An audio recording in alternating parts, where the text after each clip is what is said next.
അല്ലാഹു തആല പറയുന്നുണ്ട് വഫീ അൻഫുസികും അഫലാ തുബ്സിറൂൻ.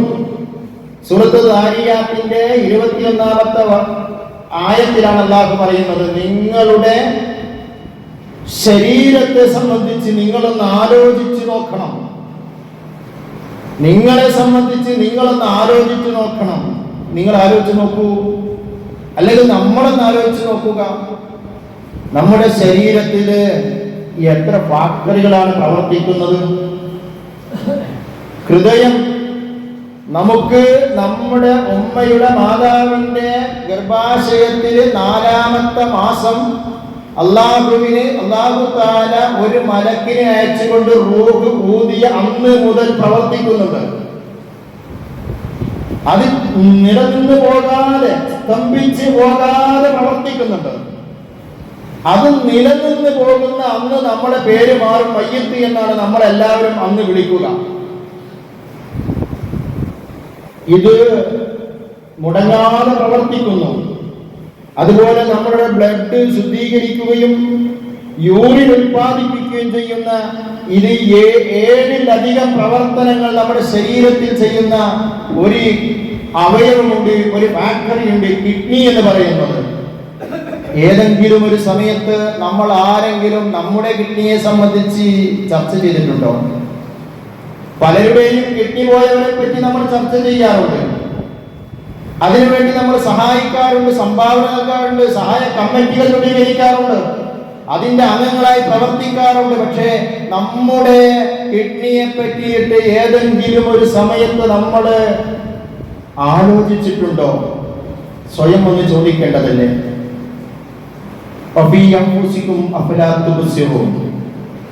ആ നമ്മുടെ കിഡ്നിയുടെ വിലയെ സംബന്ധിച്ച് നമുക്ക് മനസ്സിലാക്കുന്നത് നമ്മുടെ ഒരു ഡയാലിസിസ് രോഗിയാകുമ്പോഴാണ്.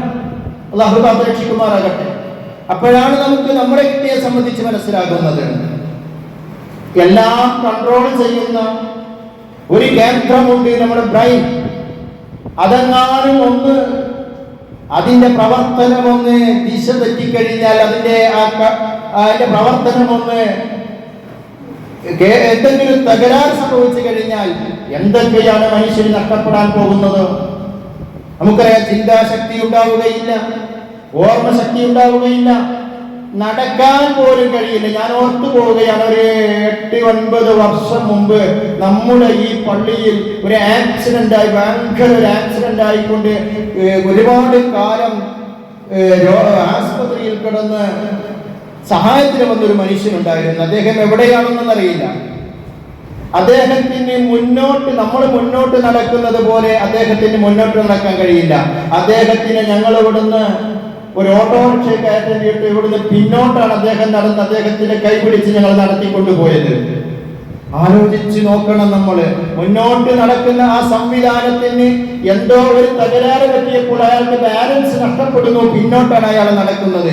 അതാണ് എന്ന് അല്ലാഹു തആല പറയുന്നത്.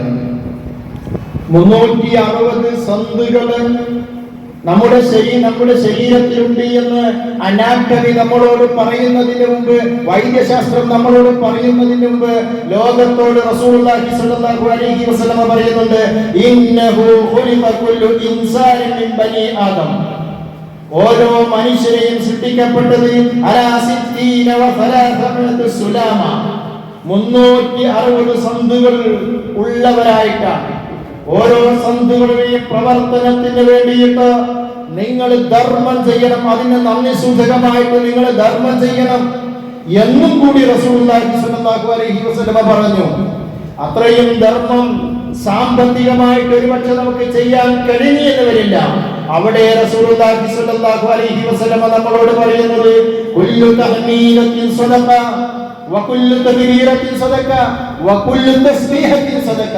നിങ്ങൾ ചെയ്യുന്ന സുബ്ഹാനല്ലാഹ്, പറയുന്ന സുബ്ഹാനല്ലാഹ്, നിങ്ങൾ പറയുന്ന അൽഹംദുലില്ലാഹ്, നിങ്ങൾ പറയുന്ന അല്ലാഹു അക്ബർ, നിങ്ങൾ ഈ അദ്കാറുകളെല്ലാം അല്ലാഹു നിങ്ങളെ 360 മഫ്സലിന്റെ സുലാമയുടെ ആ സന്ധികളുടെ ധർമ്മമായിട്ട് അല്ലാഹു തആല പരിഗണിക്കുമെന്ന് റസൂലുള്ളാഹി സ്വല്ലല്ലാഹു അലൈഹി വസല്ലം പറയുന്നുണ്ട്.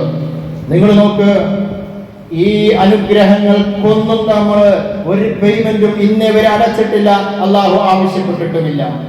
പക്ഷെ ഇതിന് നമ്മൾ അങ്ങോട്ടൊന്ന് കൊടുക്കുന്നു, കൊടുക്കേണ്ടവരല്ലേ നമ്മൾ? അല്ലാഹു തആല പറയുന്നുണ്ട്, ഇന്നൽ ഇൻസാന ലിറബ്ബിഹി ലകനൂദ്.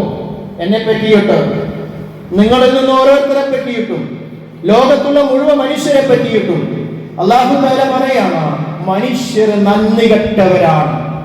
മനുഷ്യർ നന്ദി കെട്ടവർ തന്നെയാണ്. വഇന്നഹു അലാ ദാലിക ലശഹീദ്. അതിന് മനുഷ്യൻ തന്നെ സാക്ഷിയാണ്.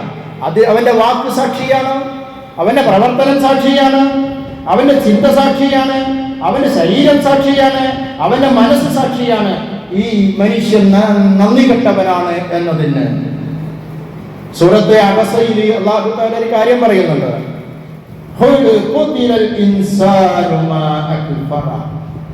മനുഷ്യൻ നശിക്കട്ടെ. അല്ലാഹുവാണ് പറയുന്നത്, മനുഷ്യൻ നശിച്ചു പോകട്ടെ. എന്താണ് അവൻ ഇത്ര നന്ദി കെട്ടവനാകാൻ കാരണം? നമ്മളെ പറ്റിയല്ലേ പറയുന്നത്? എന്നിട്ട് അല്ലാഹു കുറെ ചോദ്യങ്ങൾ ചോദിക്കുന്നുണ്ട്. കുറെ കാര്യങ്ങളിലേക്ക് മനുഷ്യന്റെ മനസ്സിനെ, ചിന്തയെ അല്ലാഹു തആല കൊണ്ടുപോയി വിടുന്നുണ്ട്. മിൻ അയ്യി ശൈഇൻ ഖലഖ. എന്തിൽ നിന്നാണോ മനുഷ്യനെ സൃഷ്ടിച്ചത്? മിൻ നുത്ഫത്തിൻ ഖലഖ. ഒരു തുള്ളി ബീജത്തിൽ നിന്നല്ലേ മനുഷ്യനെ സൃഷ്ടിച്ചത്? എന്നിട്ട് ഫഖദ്ദറ, എന്നിട്ട് അല്ലാഹു തആല അവനെ വ്യവസ്ഥപ്പെടുത്തി. അവിടെ നിന്ന് അല്ലാഹു തആല അങ്ങോട്ട് കുറേ ആയത്തുകൾ പറയുന്നുണ്ട്, മനുഷ്യനെ ചിന്തിപ്പിച്ചുകൊണ്ട്.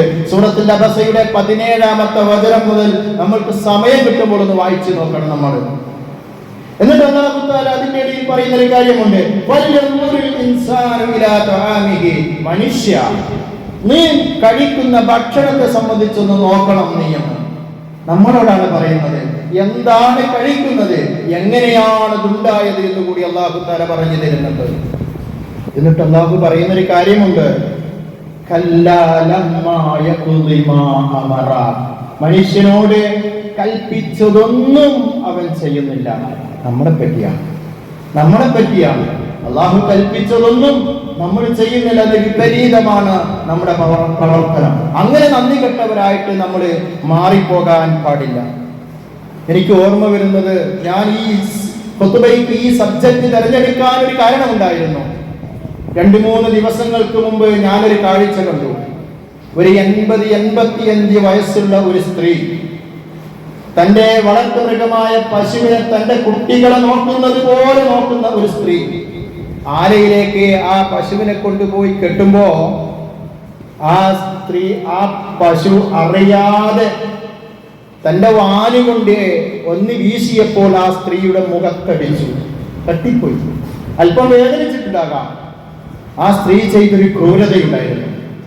ആ പശുവിന്റെ കയറി ചുരുട്ടി പിടിച്ച പശുവിനെ ഇങ്ങനെ തുരുതര അടിച്ചുകൊണ്ടിരിക്കുന്നുണ്ട്.